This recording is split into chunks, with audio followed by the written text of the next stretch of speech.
popular series, including Quest for Glory, King's Quest, Space Quest, Police Quest, Quest, Chex Quest, Quest of the Delta Knights. Sorry, lost the thread of it there, but you get the idea. The heyday of graphical adventure games had come to an end, and a few modern revivals aside, things have never been quite the same since. When Prince suggested partying like it was 1999, he must not have worked at Sierra. Number 40. 1984. The year between the video game crash and the Western debut of Nintendo's Famicom was a largely quiet one for gamers outside of Japan. A number of developers, particularly in the West, closed their doors and left the industry entirely. Many others were extremely reluctant to take risks, seeing for the first time how truly fragile success could be. Atari even delayed the release of its 7800 console, which had already been announced on the ground. They weren't sure the industry would survive long enough to warrant mass production. See, companies have this way of being. They like making money and they dislike being super strange. It's certainly nothing I understand or could explain, but it at least provides a reason that developers became almost overnight far more selective about where they were willing to invest their resources and their products. The overriding sentiment was that the industry was waiting to see what happened before they shoveled more money into what might turn out to be a mess. The result was a rather quiet year overall. As such, Orwell was right. 1984 isn't a year most of us would choose to live in. Those who were around, however, got at least a few interesting releases to keep them busy. Boulder Dash, Karate Champ, King's Quest, and Punch-Out are mainly notable in retrospect for the number of much better games that they inspired. But, was right. Ditto 1942. The game, not the year. Frankly, if we were including that year in gaming on our list, we'd put it dead last, as nothing came out at all. 1984 also saw the release of one of the most popular video games in history, though you'd be forgiven if you didn't notice it. This was Tetris, designed by Alexei Pajitnov and released solely in the USSR for the Electronica 60, a Soviet-manufactured computer. Interestingly, the Electronica 60 wasn't capable of displaying graphics as we know them, and the blocks were made from text characters. Probably should have called it Textras then, Alexei. Of course, Tetris wouldn't truly make an impact on the industry until 1989, when Nintendo bundled it with its revolutionary handheld. 1984 was just a novelty, and nobody was even sure there'd be an industry at all. Once again, it was a Fortunately, 1985 would be much noisier. Number 39. 1975. As with most of the earliest years of the industry, 1975 isn't where you'll find many innovations. Instead, you'll find just a few that end up having a massive impact. Also, as with many of the earliest years of the industry, it was Pong that led the way. Though the game was several years old at this point, and other arcade games were unquestionably more impressive, Pong was still a massive success, and arcades were flooded with imitators. What Atari did in 1975 was finally for the home market. Of course, the home market barely existed just yet, and Atari struggled to catch the interest of manufacturers or distributors. Yes, at this early stage, selling hardware to video game fans was a radical concept. Atari had to rely on Sears to release the first official home Pong console under the IntelliGames name. Magnavox beat the company into homes with the Odyssey, but Atari making Pong available may have officially cemented the home market as a console, turning those who enjoy Pong arcade cabinets now and then into lifelong consumers. Elsewhere, other advances were at the periphery, with hobbyists learning to program and developing exciting new games on their own. Pedit 5 was what we'd call a dungeon crawler today. It was developed by Rusty Rutherford with use of the University of Illinois Urbana-Champaign's computer system, which was an inappropriate use of school resources. The game was deleted repeatedly by administrators, leaving Rutherford to restore it over and over again. DMD, sometimes this was originated in 1974, but it's unclear, was another dungeon crawler, but it is credited with introducing one of gaming's most enduring innovations. Oh, and ripping off Dungeons and Dragons. So we introduced two of gaming's most enduring innovations. Another important game was Taito's Western Gun, released as Gunfight in North America, which featured the first person-to-person combat between recognizably human characters. It's fair to say that also in 1975, the industry hit $15 billion in revenue, more than doubling the previous year, which is a rate of growth that would never happen again. I know that it's easy to dismiss this by saying smaller numbers are easier to double, and that's correct, but the rate of growth was undoubtedly impressive. Also, I don't know, I'd be pretty happy with $15 billion personally, maybe I'm too easy to please. Number 38. Saving on your education should be a right, not a competition. At University of Phoenix, bachelor's and master's scholarships are accessible. You'll get the best scholarship or savings you qualify for. Simple as that. Because everyone deserves an opportunity to save on their education without competing for it. Explore scholarship options at University of Phoenix. 1995. To put the video game crash the 1985 industry revenue was the lowest it had been since 1974. You know, when there was almost no industry at all. Things would, however, start to turn around now, and it's all thanks to a little grey box called the Nintendo Entertainment System. Nintendo did not export its Famicom, as the company was no longer comfortable pitching whatever it had into the world market, including for the best. Instead, they spent 2 years refining and reworking the technology to something that they felt would be more actively palatable to Western audiences, and they ensured that the refined system, the NES, would launch with a strong lineup of games, leaving most of the less impressive ones right where they were in Japan. Nintendo essentially pioneered the act of game localization as we know it. Things weren't simply translated, they were tweaked, altered, and sometimes removed entirely. The company understood that it couldn't leave luck to heaven. It had to make an active effort to ensure that its products were in line with what Western gamers would want. The result? Super Mario Bros., basically. The game had a then unprecedented 3-year development cycle, with Shigeru Miyamoto and Takashi Tezuka leading production on what would not only be Nintendo's killer app, but would be the industry's killer app. The game was designed to be more fun, more impressive, longer, deeper, and more memorable than anything that had come out before.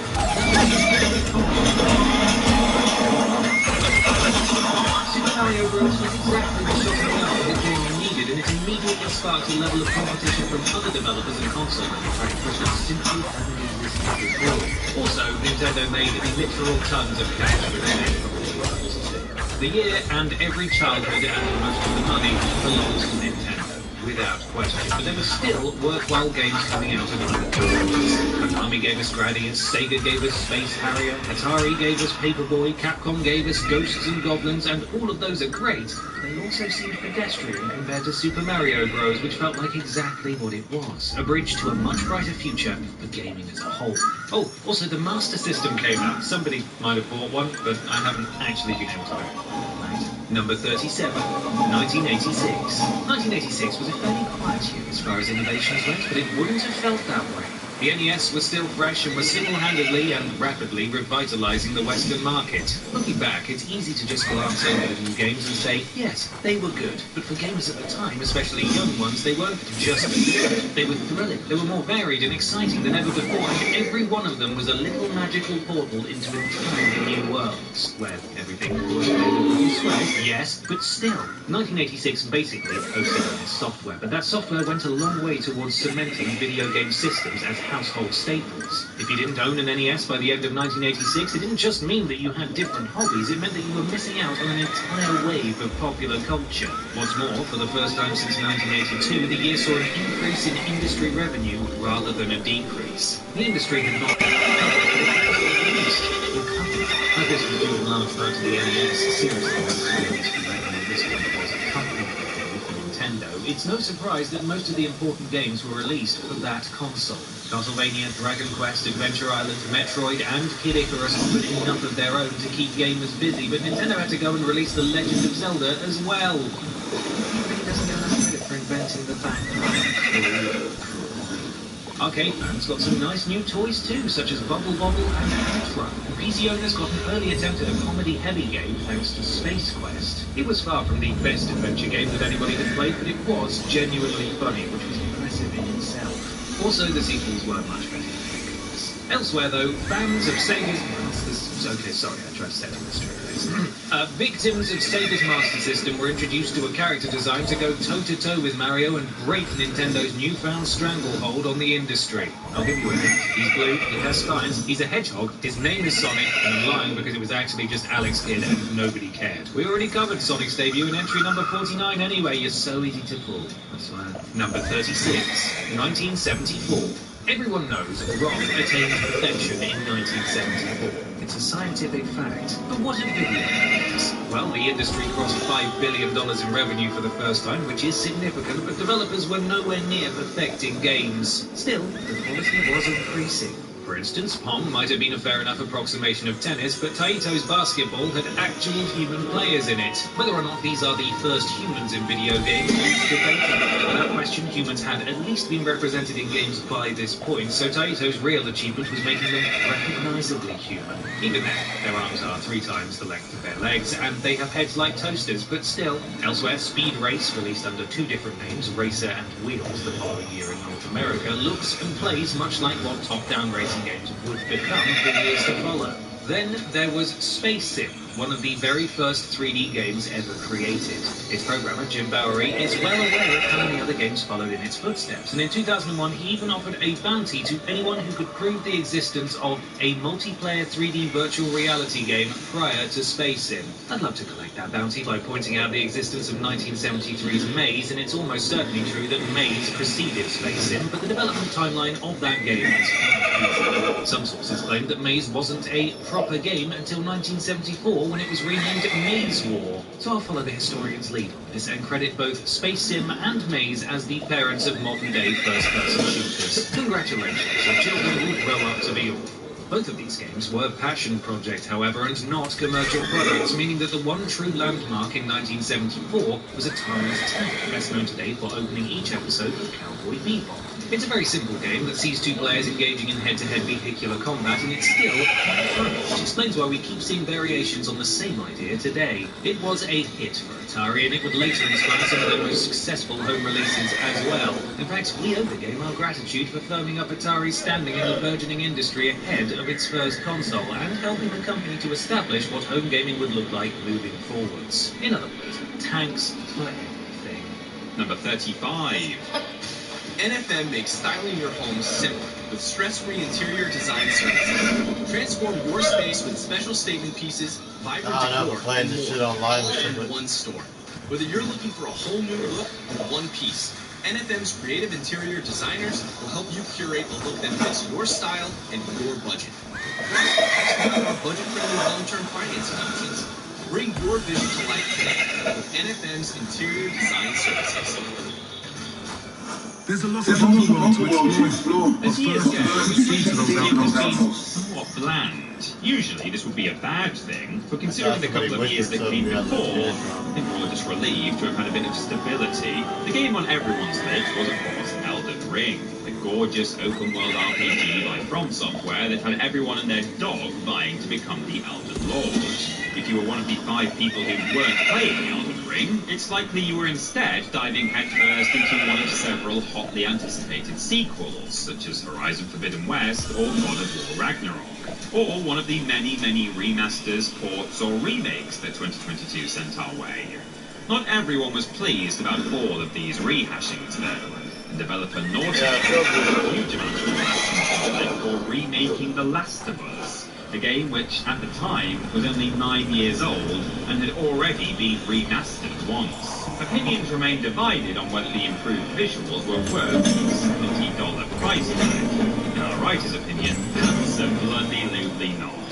The number of good games released in 2022 was far outweighed by the number of disappointing ones. Despite being hyped into oblivion, players came away feeling shortchanged by everything from the Saints Row reboot to Gotham Knights to Pokemon Scarlet and Violet. On the plus side though, as the world began to go somewhat back to normal, gamers found it much easier to come by hardware that had previously eluded them. The Xbox Series X and PlayStation 5 were still selling out almost as quickly as they were being stocked, but certainly towards the end of the year, it became less of an ordeal to get hold of the consoles. There was also good news for PC gamers, who saw the prices of major components like GPUs falling due to the resolution of supply chain issues and declines in the stock and crypto markets. If 2022 was the year of anything, though, it was the year of the acquisition. Zynga, the American studio behind Farmville, was bought by Take-Two Interactive for $12.7 billion, and Sony acquired Halo and Destiny developer Bungie for $3.6 billion.